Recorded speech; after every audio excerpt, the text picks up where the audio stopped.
நம்ம பார்க்க போற ப்ராஜெக்ட் வந்து பாத்தீங்கன்னா டில்டிங் வைஸ். வைஸ்னா என்னன்னு சொல்லி உங்க எல்லாருக்குமே தெரியும். வைஸ்ன்றது ஒரு பொருளை ஆடாம நகராம பிடிச்சு கொள்றதுக்கு பயன்படுத்துற டிவைஸ் தான் வைஸ்ன்னு சொல்லிட்டு. அதாவது மிஷினிங் பண்ணும்போது அந்த மிஷினுடைய வைப்ரேஷன் அதிர்வுனால நம்ம எந்த பொருளை மிஷினிங் பண்றோமோ அது வந்து பாத்தீங்கன்னா முன்ன பின்ன ஆடும் அசையும். இது ஆடும்போது நம்ம எந்த இடத்துல மார்க் பண்ணி ட்ரில் பண்றோம் இல்ல வந்து மிஷினிங் பண்றோமோ அந்த இடம் வந்து மாறி போறதுக்கு வாய்ப்பு இருக்கு. அந்த இது பண்ணாம அதாவது மாறாம இருக்கிறதுக்கு ஒரே இடத்துல துளையிடுறதுக்கோ இல்ல மிஷினிங் பண்றதுக்கோ அதை வந்து இது பண்றதுக்காக தான் இந்த வைஸ் வந்து பயன்படுத்தும். வைஸ்ல பெஞ்ச் வைஸ் அப்புறம் டேபிள் வைஸ்ன்னு சொல்லிட்டு நிறைய வைஸ் இருக்கு.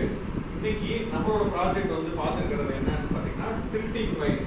டில்டிங் வைஸ்ன்றது பாத்தீங்கன்னா இப்ப ஒரு பொருளை மிஷினிங் பண்ணிக்கிட்டு இருக்கும் போது வந்து பாத்தீங்கன்னா அதோடைய ஒரு சைடு நீங்க மிஷினிங் பண்ண பிறகு அடுத்த சைடை அதை மறுபடியும் கலட்டி திருப்பி வேற பக்கம் பொசிஷன்ல திருப்பி தான் வைக்கணும், வச்சு மிஷினிங் பண்ற மாதிரி இருக்கும்.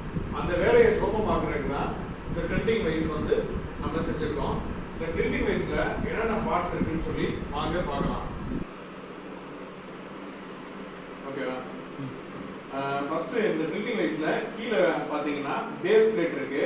இந்த பேஸ் பிளேட்டுக்கு மேல வந்து பாத்தீங்கன்னா ஒரு 4 சப்போர்ட் கொடுத்து இந்த வைஸை வந்து ஹேண்டில் பண்ணிருக்கோம்.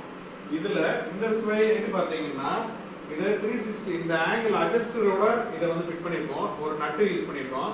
இத நீங்க லூஸ் பண்ணி எந்த பொசிஷன் எவ்வளவு கோணத்துல வேணுமோ அந்த இதுக்கு ஏத்தாப்புல மேல நாட்டிக்கலாம் இல்ல கீழே நாட்டிக்கலாம். நகட்டி இதை டைட் பண்ணீங்கன்னா அந்த பொசிஷனுக்கு நீங்க வச்சுக்கலாம். அதே மாதிரி இந்த மேல கீழே இந்த பொசிஷனுக்கும் அதே மாதிரி இந்த சைடு வந்துட்டு இந்த வைஸை வந்துட்டு 360 டிகிரி இந்த சைடு நீங்க ரொட்டேட் பண்ணிக்கலாம், இங்க ரொட்டேட் பண்ணலாம். இதை ரொட்டேட் பண்றதுக்கு என்ன பண்ணிருக்கோம் அப்படின்னு பாத்தீங்கன்னா ஒரு வார்ம் கியர் பயன்படுத்திருக்கோம். நீங்க பாத்தீங்கன்னா தெரியும் இந்த கியருக்கு வந்து பேர் வந்து பாத்தீங்கன்னா வார்ம் கியர்.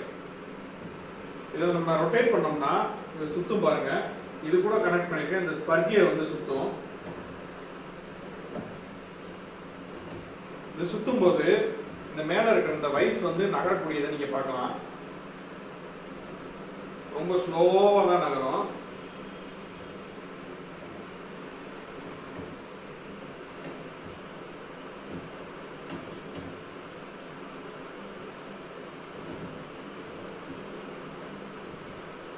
முதல்ல இந்த பொசிஷன்ல இருந்து ரெஸ்ட் பொசிஷனுக்கு வருது. இப்ப திருப்பி மறுபடியும் இதுக்கு வேணா நாட்டி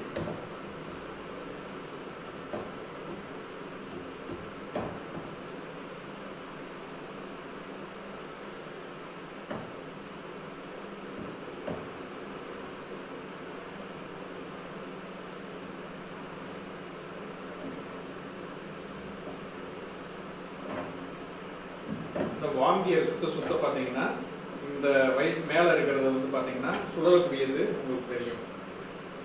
இதுதான் இது இயங்குது. இப்ப நம்ம இந்த ஒர்க் பீஸை வந்துட்டு எந்த டிகிரில வேணாலும் வச்சுட்டு மிஷினிங் பண்ணலாம். ஹைட்டை வந்துட்டு இந்த சைடு இங்கிட்ட அட்ஜஸ்ட் பண்ணிக்கலாம். அதே மாதிரி இந்த டேபிள் வந்துட்டு பாத்தீங்கன்னா வைஸை இங்கிட்ட அந்த டேபிள்ல இருக்கிற வைஸை வந்து பாத்தீங்கன்னா லெஃப்ட் சைடும் அட்ஜஸ்ட் பண்ணிக்கலாம், ரைட் சைடும் அட்ஜஸ்ட் பண்ணிக்கலாம். இப்படிதான் இந்த வைஸ் வந்து ஃபங்க்ஷன் ஆகுது. Thank you.